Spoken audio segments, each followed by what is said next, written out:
Remove the power cord from the cable's pouch. Connect its one end to a power socket and the other into the charger AC in port.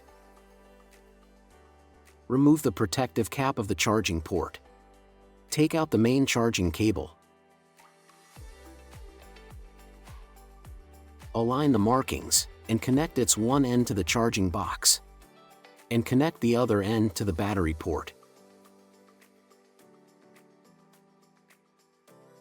After connecting the cables, turn on the power supply button. The charger box will turn on, showing all the cell voltages on the home screen.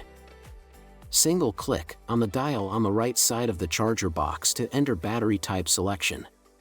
Then select LiPo. Long press to choose the selection. The battery must always be charged at 13 ampere current. Long press on charge to alter the current.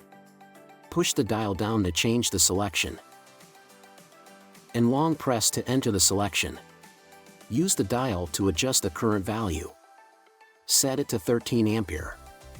Single-click to proceed. Select Start. And long press the dial to start the charging procedure. The charging will start with a progress bar.